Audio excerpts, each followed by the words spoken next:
Good morning, Year 6. Welcome back to another virtual English lesson.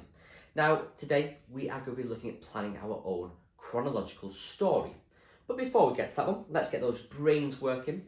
And can you add these English features into these sentences? Remember, you can use a piece of paper and a pen or a pencil, pause the video and have a go at these yourself now. Very important to keep them in our mind. So, pause the video in 3, 2, 1. Good. You should have now had a go at these. Okay, so let's go through our answers. The comma to the fronted adverbial, as a dark curtain covered the sky, comma, he shut his eyes. Again, this is adding more information. Okay. Inverted commas to mark the speech would need to go here and here because this is what David is saying. And again, a comma because we've not quite finished our sentence just yet. Commas to mark the embedded clause. Mia, comma, who is young and intelligent, comma, reads a lot. This bit here is extra information. I could take this out, spawn a clause, and it would still make sense. Mia reads a lot. Apostrophes to show possession.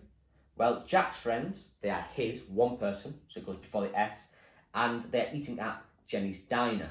It goes before the S because it's just the one Jenny, it's hers, okay? And then add brackets to this sentence. Vardy's goals, 24, propelled Leicester to the title. The 24 is providing us the number of goals that were scored by Vardy. Okay, so well done if you got all of those correct. Now then, let's look at when Jessie came across the sea for today. Who were the main characters? Have a little think. Who were the main characters in this book, apart from obviously Jessie? Well, we of course had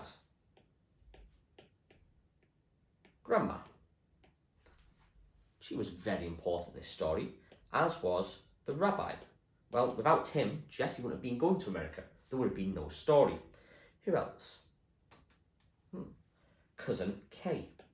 She was very important in this story. She was where Jessie went to live in America. And of course, probably most important from here, there was Lou. Okay? He was the boy that Jessie met on the ship and she later got married to. Now, in the case of Lou, it's very important that you understand a little bit more about him. Why? Because you are writing, or you are planning an alternate story. You are going to be planning a story called, wait for it, When Lou Came Across the Sea. And you can probably imagine what you're going to be planning about, okay? But first, let's have a little bit more of a look at Lou. What do we know about him? Well, we know he's a boy. We know he's about 13 to 16 years old. Might be in a year or two old. He might be 14 to 17. He's somewhere around Jessie's age, though.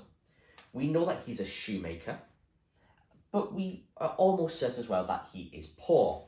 Now, I sent you 2 sheets today, and one of the sheets was this sheet here. And it says at the top, excerpts from when Jessie came across the sea. Now, all of this text here is from the story, and it is the times that Lou was in the story, when the author described him or talked about him, okay? So you could use this to get some more ideas about Lou. So this is like just a little help sheet, a little reminder sheet of all the things that we know about Lou. Now, of course, you can add some more information. You could make up some. Of course you can. But try to keep it as real as possible. Again, he's not going to be suddenly mega rich. He's not going to be a prince or a king. He's a shoemaker. So use this to help you. But of course, if you want to add some more details, you are more than welcome to do so. Now, we are planning a story today. Again, that story is going to be called When Lou Came Across the Sea. So we're going to have to do some planning. Lou's village, what was it like? How was it decided that he was going to America? How did that happen? The boat journey, life in America, meeting Jessie again, and of course the ending, what happens at the end of your story. Now, you're going to be working on this planning sheet, and you can see it's almost identical, okay? So you are going to be planning your own story today. Now, the middle boxes, the same as your sheet, are for your ideas, what you will write in that paragraph. And this side here, like we would use in school, is for your keywords, your key phrases, your powerful vocab, similes, metaphors, personification, connectives, conjunctions, time words and time phrases. Anything key that you want to include in your story goes into these boxes here. Remember, I am looking for the same sort of work that you would produce in school. So I'm looking for all of these things that I would normally be looking for.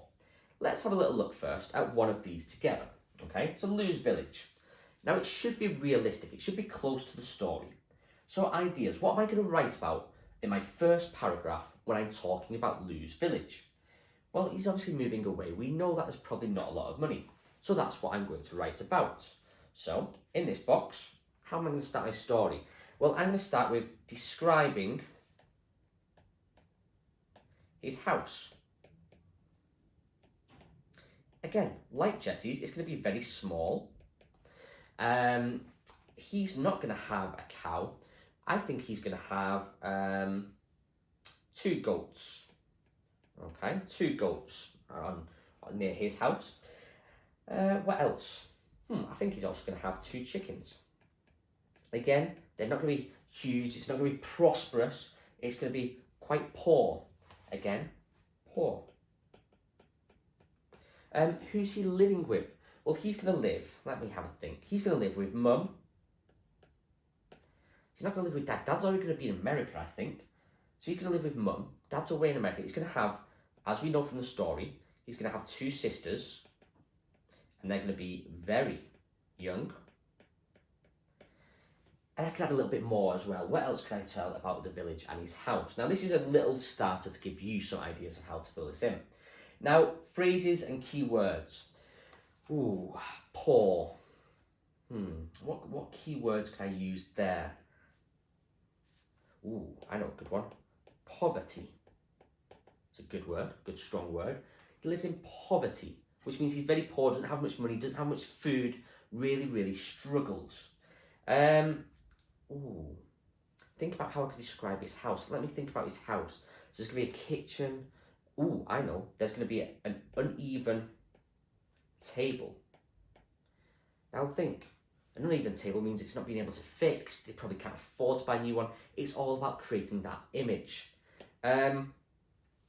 What time connectors could I use? Sort of time words and phrases. Meanwhile would be a good one to add in this sentence. That'd be something I'd like to use tomorrow when I come to write this. Meanwhile. So again, I could be talking about having this house and living with Mum and sisters. Meanwhile, Dad is in America. Okay. What other powerful ones can I use? Let me see. I'm going to make sure that I include, definitely, just to remind me, I'm going to make sure I include a simile. Now, I'm not sure what that is yet, but I know tomorrow when I come to write it, that I'm going to have to include a simile in this paragraph. And this is a very basic but effective plan. And I now know in that first paragraph, when we talk about Lou's Village and his house, this is what I'm going to include, and these are my keywords and phrases, okay? So that is there for you. Now, as we do in school with this, okay, these things here are what we would be talking about. So for each box is going to be 1 paragraph. So you can see how many paragraphs you're going to have, and you need to remember what you're going to put in them. So I would like you to plan out all your ideas, okay? Go through all your ideas, and then put down your powerful phrases, keywords, and your powerful description, okay? So go through and go through. When you have done that, you are going to have to send me a photograph of it so I can give you some feedback ready for tomorrow, okay? So, you finish the video. Go and create your plan for when Lou come across the sea. Again, if you do finish that and you've sent me your work as soon as it's finished, you can then complete some of the activities from Study Ladder. I will give you some feedback about this, and of course, then tomorrow when we come to write it, you can use my feedback to help you. So Year 6, thank you very much. Have a wonderful session. I will speak to you very shortly. Goodbye.